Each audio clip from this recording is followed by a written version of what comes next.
নমস্কার। আজকে স্বাধীনতার এত বছর পরে আমাদের পশ্চিমবাংলায়, বলতে গেলে ভারতের অনেক অংশেই হিন্দু মুসলমানের একটা দ্বন্দ্ব তৈরি হচ্ছে। যে দ্বন্দ্বটাকে তৈরি করা হচ্ছে সেই বিষয় নিয়ে আজকে একজন ব্যক্তিত্বের কথা আমি বলবো। একজন ব্যক্তির বিষয়টা আজকের প্রজন্ম হয়তো জানে না। আমি কথার কোলাজের পক্ষ থেকে, চাটুর্যে পরিবারের পক্ষ থেকে কথার কোলাজে আপনাদের সকলকে সাদর আমন্ত্রণ জানাচ্ছি। আর বলে রাখি, আমার কথার কোলাজের আমরা রাজনৈতিক, সমসাময়িক এসব বিষয়গুলো নিয়ে আলোচনা করি। পাশাপাশি হিন্দু মাইথোলজি নিয়ে আলোচনা করতে আমার ভালো লাগে। হিন্দু মাইথোলজি একটা অপার সমুদ্র, সেটা নিয়েও আমরা আলোচনা করি। সেই বিষয়টা আপনারা যদি শোনেন মনোযোগ দিয়ে, তাহলে আপনারা নিশ্চয়ই সেখান থেকেও, আমার বিশ্বাস, একটু কিছু হলেও কিছু পাওয়া যাবে। কারণ হিন্দু ধর্ম নিয়ে আজকে নানা বিকৃতি তৈরি হচ্ছে। একটি বিধর্মী মহিলা পোস্ট করেছেন, ওই আমাদের এই যে আন্দোলন হয়ে গেল যন্তর মন্তরে, সেই আন্দোলনে অশালীন পোশাকে নৃত্যরতার সম্বন্ধে কেউ হয়তো প্রতিবাদ করেছিল। তাতে তিনি বলেছেন, মা কালীর উদাহরণ দিয়েছেন। তিনি জানেন নাই মা কালীর প্রতীকের দোষ হয় না। প্রতীক, এই যে প্রতীক, গ্রিক নুডিটি, এটা গ্রিকের আবিষ্কার। এখানে এই জিনিসটাকে শিল্পকলায় এটাকে দোষদুষ্ট বলা হয়নি। তাঁর কোনো ধারণা নেই, তিনি আলগা একটা মন্তব্য করলেন।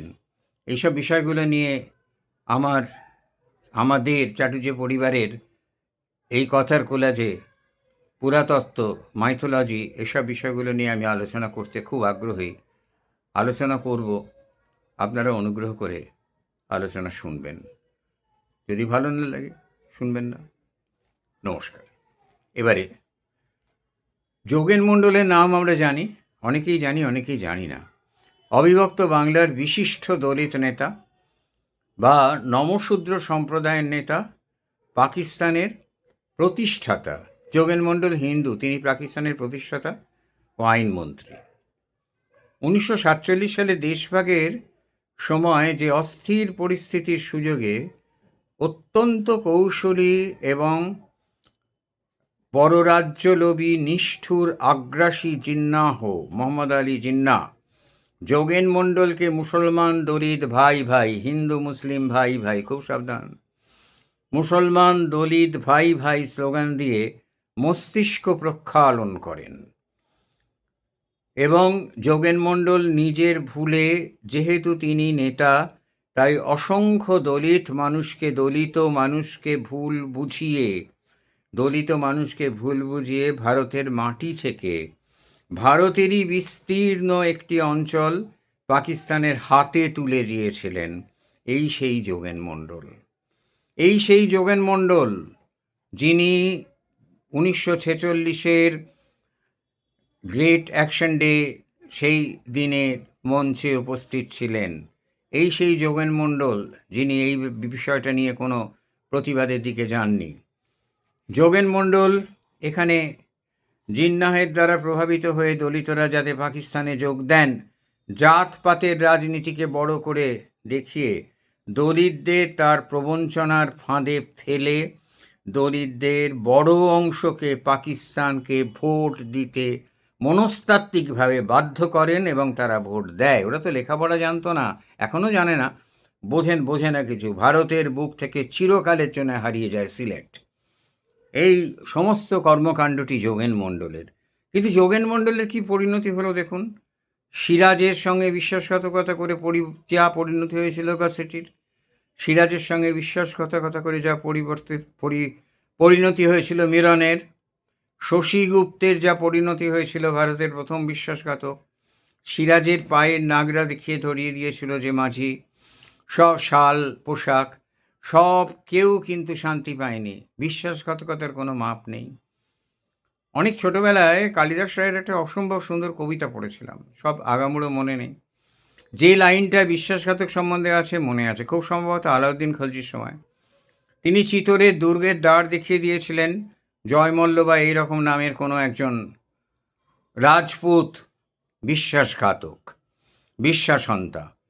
এরপর যখন হাম্বির দেবের ছিন্ন মুন্ড সোনার থালায় করে বাদশার সামনে এনে ধরা হয়, অত্যন্ত দামি চিনাংশুকের পর্দা দেয়া, আবরণ দেয়া, চিনাংশুক সরিয়ে হামির দেবের সেই মুন্ড যখন, ছিন্ন মুন্ড যখন দেখানো হয় বাদশাহকে, বুক কেঁপে ওঠে বিশ্বাসঘাতকের।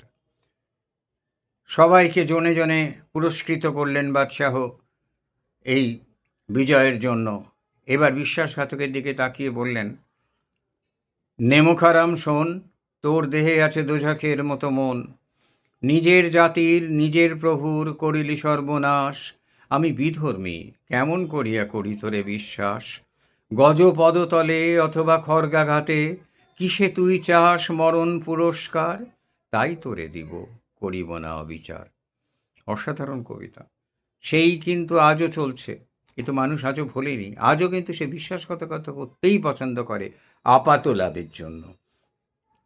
পাকিস্তানের প্রথম আইনমন্ত্রী জিন্নাহ কাজ হাসিল করার পর দলিতদের উপর মুসলমানদের নির্মম অত্যাচার সহ্য করতে না পেরে নিজের ভুল বুঝতে পেরেছিলেন কিনা জানি না, তার অনুগামীদের নরকের অন্ধকারে আগুনে আহুতি দিয়ে, ওই নরকের ওপর বোধহয় লেখা ছিল দান্তের সেই বিখ্যাত কথাগুলো, অ্যাবান্ডান্স অফ হোপ, সমস্ত আশাবাদ দিয়ে এই নরকে ঢুকতে হয়। সেই অত্যাচার সহ্য করতে, পদত্যাগ করে এক কাপড়ে সেই ভারত যা তিনি ত্যাগ করে গিয়েছিলেন, ভারতে থাকবো না, সেই ভারতে অশোক মিত্র, ভারতে থাকবো না, নতুন দেশ পাকিস্তান, সবাই মিলেমিশে থাকবো। ইলা মিত্র, ভবানী সেন, যিনি রবীন্দ্রনাথকে বুর্জুয়া কবি বলেছিলেন, পালিয়ে আসতে পথ পাননি, পালিয়ে এসেছিলেন এই পশ্চিমবাংলায়, পশ্চিমবাংলাটুকু ছিল বলে আজ শ্যামাপ্রসাদ মুখোপাধ্যায়, ডক্টর শ্যামাপ্রসাদ মুখোপাধ্যায়, মহামানব শ্যামাপ্রসাদ মুখোপাধ্যায় আজ ভিলেন হয়ে গেছে বামপন্থীদের চোখে। পশ্চিমবাংলাটুকু না থাকলে তাদের পালাবার জায়গা থাকতো না। আবার ভারত মায়ের কোলে ফিরে আসতে হয় তাদের। উত্তরসূরিরা বলছে আজও কিসের ভারত? তবুও কি আমরা ইতিহাসের সেই শিক্ষা নিয়ে, নির্মম শিক্ষার কথা মনে রাখি না? আজও ভোটের লোভে, ক্ষমতা দখলের লোভে সেই বিশ্বাসন্তা মির্জাফরেদের তোষণ করে যাচ্ছি। আমাদের বিশেষ কয়েকটি দল আজও পদলেহন করছে কোনো একটি বিশেষ ধর্মাবলম্বী জাতির। আর যোগেন মণ্ডল তপশিলি ফেডারেশনের মেম্বার ছিলেন, প্রধান ছিলেন, জন্ম বরিশালে, পড়াশুনো করেছিলেন কলকাতার ল কলেজে, আইন পাশ করেছিলেন। এতখানি শিক্ষিত মানুষের শিক্ষা কোনো কাজে এলো না, শুধুমাত্র জিন্নার কথায় ভুললেন তিনি। মুসলমান দলিত ভাই ভাই, আমরা ভারত থেকে বেরিয়ে যাব। ভারতে থেকে দলিতদের উন্নতির কথা, উন্নয়নের কথা তিনি ভাবলেন না, ভাবার জায়গাটা ছিল না। তিনি মুসলমানদের, পাকিস্তানকে নিজের আত্মীয় ভেবেছিলেন। তার ফল তিনি পেলেন। ফিরে এসে তিনি সমাজ সংস্কারক ইত্যাদি প্রভৃতি করার চেষ্টা করেন, এবং খুব একটা স্বাচ্ছন্দ্যের মধ্যে যে ছিলেন না সে তো বলাই বাহুল্য। যোগেন মণ্ডলকে কোনো রাজনৈতিক দল আর বিশ্বাস করেনি।